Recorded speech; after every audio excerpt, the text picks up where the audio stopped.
perhatian yang lebih.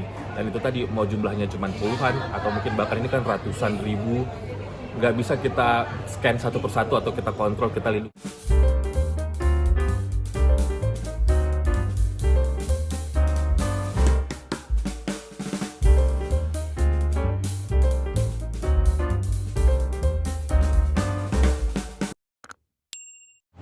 Yes, Om. Ini udah berapa tahun ini belakangan nih banyak TKI kita nih, Ya.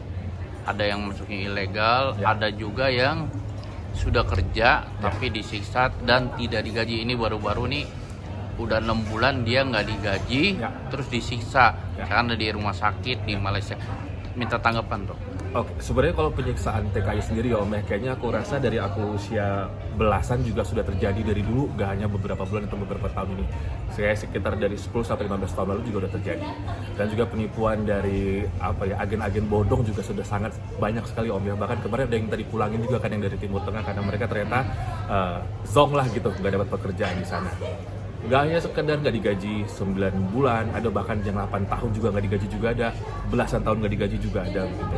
Nah aku sih sebenarnya melihatnya di sini penyiksaan yang mereka dapatkan ya Om, pemukulan, bahkan kayak cairan pemutih pakaian pun ada yang disiramin ke mata dan lain sebagainya itu menurut aku pribadi ini adalah sebenarnya tidak hanya tanggung jawab dari Kementerian Tenaga Kerja yang ada di Indonesia sendiri, tapi mungkin bisa lebih bekerja sama, berkesinambungan sama semua elemen yang ada di luar Om, khususnya untuk KBRI yang ada di setiap negara begitu. Karena bagi aku yang seperti itu harus benar-benar dipantau gitu.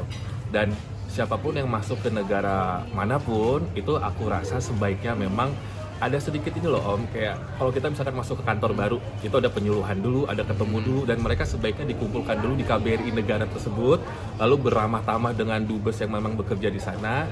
Dan jadi kalau misalkan mereka ada keluhan atau mungkin juga ada ya penyiksaan, mereka tahu harus melapornya kemana gitu Om.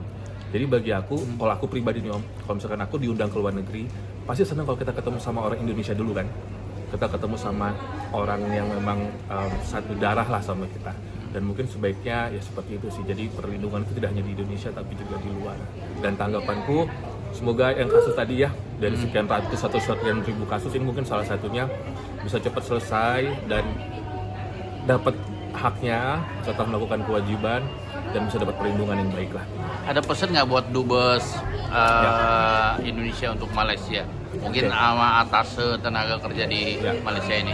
Jadi kalau pesan aku pribadi sebenarnya, jangankan mereka yang bekerja ya Om ya di negara orang, kita yang sebagai wisatawan aja punya hak untuk dilindungi kan Om. Dan aku rasa kayak sih memang sebaiknya itu tadi mendapat perhatian lebih lah dari dubes atau mungkin juga dari siapapun pihak. Aku nggak ngerti yang in particular itu pihaknya siapa saja, tapi aku rasa memang perlu mendapatkan perhatian yang lebih. Dan itu tadi, mau jumlahnya cuma puluhan atau mungkin bahkan ini kan ratusan ribu, nggak bisa kita scan satu persatu atau kita kontrol, kita lindungi satu persatu Om. Dan aku rasa harus ada mungkin badan atau lembaga yang memang melindungi mereka dari setiap negara yang mereka datangi, dan itu perwakilan dari Indonesia sih Om. Kalau untuk pesan untuk tenaga kerja sendiri gimana nih? Oke, yang pertama, Bapak Ibu ya, aku rasa sekarang memang kita aja yang di Indonesia, maaf ya Om ya, untuk mendapat asisten rumah tangga aja sulit banget. Karena biasanya kalau sudah remaja mereka lebih memilih untuk bekerja di luar. Jangan tergiur dengan agen-agen yang memang masih bodong atau apa. Kita boleh tinggal di desa lah Om, jauh gitu ya, tidak di kota. Tapi kan sekarang akses untuk internet untuk kepoin sesuatu itu lebih gampang. Mungkin kalau kasus agen bodong zaman dulu, masih zaman BlackBerry atau sebelum BlackBerry, agak sulit untuk kita kepoin Om, apakah ini real agennya atau enggak. Tapi kan sekarang nggak salah untuk cari tahu lebih tentang agen-agen yang memang pengen merekrut kalian sebagai tenaga kerja Indonesia. Itu satu. Dan kedua, jangan terlalu tergesa-gesa untuk perubahan nasib sih Om.